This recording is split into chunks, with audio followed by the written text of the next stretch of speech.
Well, welcome to the Pulse of Spokane, and this is part two of a two-part conversation with Amanda Emerson from the Sequoia Detox Center. And we just didn't have enough time last time to talk about the importance of helping our friends and family out there. Yeah. And one of the things I alluded to and you talked about as well was the discharge from your facility when people are ready and into the right facility or outpatient. You go through an hour and a half or so conference with them and so forth. But what else makes your center different than others? So yeah, I think that is really the biggest difference is we're more focused on our discharges than we are on our admits. So we are really looking to do a bed-to-bed transfer, if you will. We don't want patients, coming to us for detox, getting this great look treatment. how many patients we've had. Exactly. It's how many patients have we actually helped. Exactly. And aren't coming back. Exactly. Yeah. And we don't want anyone leaving our doors, with a piece of paper and a phone number to call. Yeah. We want them leaving our doors, going directly into the next level of care. We don't want there to be any gaps in services. So if that's coordinating a ride, if that's making sure that they have, a place to stay until they can go to treatment, until they're ready, or until there's a bed available, we're going to help coordinate that so that there isn't this weird gap of now I have to figure out what to do and where to go and how to get there and how to pay for it, all these things that just make our healthcare system so complicated. So we really take care of that. We're verifying insurance, we're making sure a bed's available, we're getting that transportation. If they want, we're getting their family or support, support people involved so that they can have how that. important is that? I would say that's the most important aspect of really a good recovery. Okay. If I can say a good recovery. But having supports and having people that understand addiction and have grace with the process, especially if they haven't been through it themselves. I think a lot of us have ideas about addiction, and there are a lot of stigma out there about the moral failings that someone who is struggling may have. And that's just scientifically not the case. It's not a moral failing. It's a disease. It's something that takes over. Oh, 100%. You can't control you can't. until you've got help. You can't. Yeah. And it's the same as diabetes or heart disease. You wouldn't tell someone just stop taking your medications. You don't need to see a doctor. You're fine. Yeah. No, that's a lifelong thing that you're going to have to manage and, take. And it's not a bad thing. It's not your fault or it's not something you did. It's just how it is. And now you have, to deal with it and work with it. But the good thing about addiction or even heart disease is that there's science and there's doctors and there's and they're getting better every day. And so there is a way to live comfortably with those things. It's not the end of the world. Okay, I've got to ask kind of a naive question, but that's me. Addiction. What kinds of addiction are we talking about? So for Sequoia specifically, what we treat is substance addiction. Okay. So we treat individuals who are dealing with addiction to anything, if that's alcohol, which is the most prominent one. Is it? Okay. Oh, yeah. And I think that's the one that goes probably the most under-talked one, too. Definitely, because it goes under the radar and it's legal. And that's the real thing is things that are legal don't seem that bad. Yeah. But unfortunately, alcohol is actually the most dangerous substance to try to self-withdrawal from. Okay. It's one of the few withdrawals that can kill you.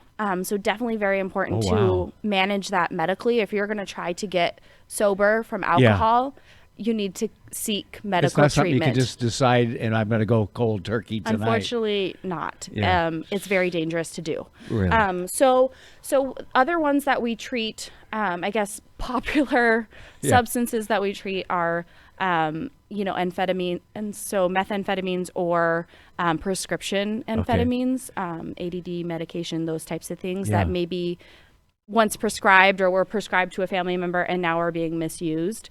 Heroin. Is that very common to get common. something prescribed and then Yeah. Well, I'm sure in your long life, Kent, you have been thanks for prescribed. pointing that out. You have been prescribed pain medication a time or two. Yes. So let's say that Yes. you fell and hurt your knee, and the doctor prescribed you some Yep. opiates to help with that.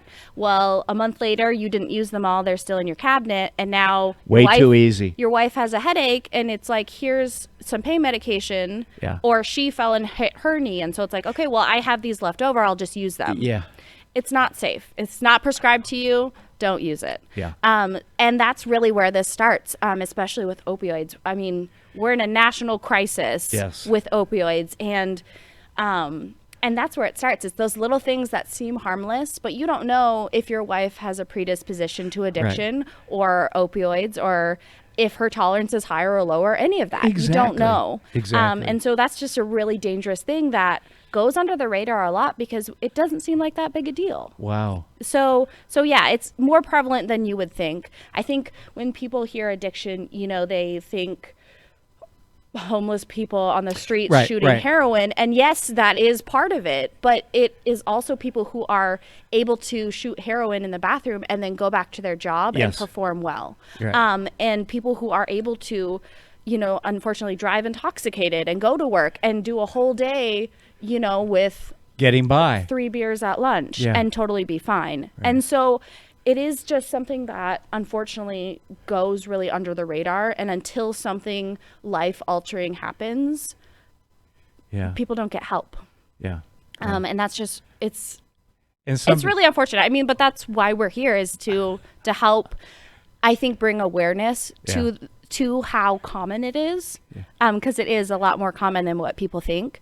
And the other thing is to bring hopefully some level of comfort and respect into it. Because again, we would not be shaming people for having heart disease. We don't shame people who have diabetes, but we do shame people who have addiction. Like, it's their fault and something's wrong with them if they just can't stop. Right. And that's just totally inaccurate. And it prevents those people from getting the treatment that they need and feeling safe enough to even say, I think I need help. Not even, okay, I need help, let's go get it, let's figure it out. It's just saying, like, maybe there is a problem, because that's the hardest part. That's a big step, isn't it? It really is. Yeah. Well, I think it's really important for, I don't personally struggle with addiction, but I think for those that aren't struggling with addiction, it's our job to make it a safe place for those who are struggling and suffering, to feel comfortable and like they can say something. And even if that something is, I don't know what to do, I'm lost here. Help me. I know, I think I have a problem, or whatever that is. We need to create this safe place that says, okay, let's figure this out. Not shame on you, or you need to figure that out, or, any of those things that we hear all the time, because it is just it's a weird shame that surrounds it. Right. So yeah. Well, you're going to be opening up sometime in the next few weeks out on Trent Avenue. Montgomery. Montgomery, Yep. okay. Yep. And got to keep all the streets straight. And I think it's going to be great. Can we come out and talk with you out there at some point too? Okay. Absolutely. We'd love to see the space and give you more information. Absolutely. And this is great.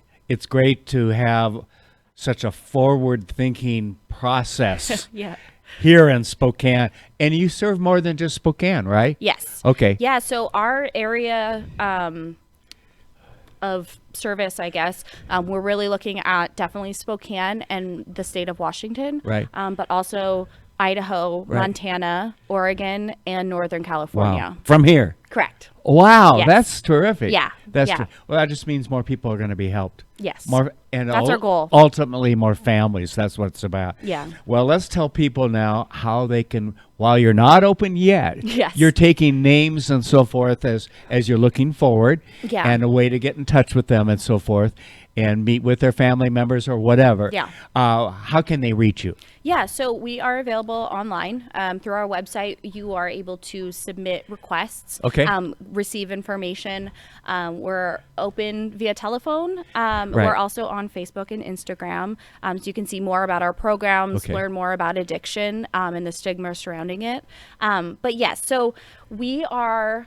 Again, unlike some other places, we will not be waitlisting patients. Okay. We do not feel comfortable having patients who, when they call us, they're ready for treatment. Right. We don't want to lose that. Yeah. And we don't feel comfortable having them wait or continue using until we have a bed available. Yeah. So what we'll do is, if you're calling or submitting on our website, we're going to help you find placement. Wow. Even after we're open. So if we're open and we don't have a bed available, we're going to help you find a bed that's available. So Oh, wonderful. again, we're here for addiction. We're here for people.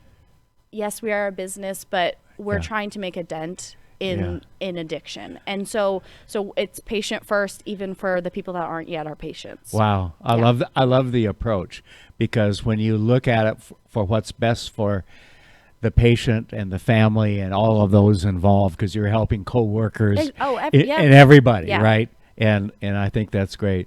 And it's not, you're not open because of your fault. You're not open because COVID has made sometimes the inspection things that are required. The Department of Health is too busy for us to do a walkthrough. It's tough. It's hard. Welcome to everything. Yeah. But I have the feeling that with all that's been going on this last year, that when you're open, you're going to get slammed with folks to get some help. So the unfortunate reality is that we will not be lacking patients. So we're excited to be open and to start helping people and really getting them on their road to recovery. Right. Yeah. Thank you very much, Amanda. Good to have you. Looking forward to what this is going to bring to the Spokane, Washington, Oregon, Idaho, and Montana areas. I think that's great. Yeah. I hadn't realized it was going that far east even into Montana. Well, let's face it. We are kind of the hub for medical care. And this is medical care we're talking about here. So in Spokane. And so it does make sense. So thank you very much. Yeah, thank you. Look them up, okay? It's Sequoia Detox Center, phone number, website, all of that. You know how to get to it today. Everybody knows how to find things Find us on the World Wide Web, right? Yeah. Thanks a lot for coming in today. We'll see you next time on the Pulse of Spokane. The economy is getting stronger. Banks are lending again, and interest rates are at historic lows. Now is a great time to buy your dream home. The caring and knowledgeable professionals at Homes for You have been helping people just like you for over 20 years. They take the time to listen to what you want and will help you find just the right home in Washington or Idaho. Real estate is what we do at Homes for You, 928-5782, or visit online at homes4uspokane.com. This is River Ridge Frame Shop, called Frame It Today, where we can take your art, customize it, and get it ready to hang on the wall.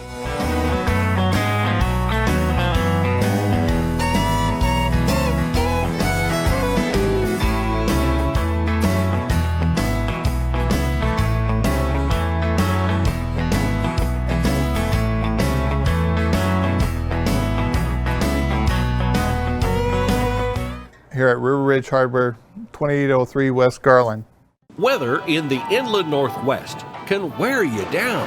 And if your gutters are in poor condition or you do not have gutters, you could suffer damage that could cost a fortune to fix. Rainman Seamless Rain Gutters has almost 30 years of professional experience in serving the inland Northwest region and strives to ensure customer service that is second to none, from the time you call to the end of the project.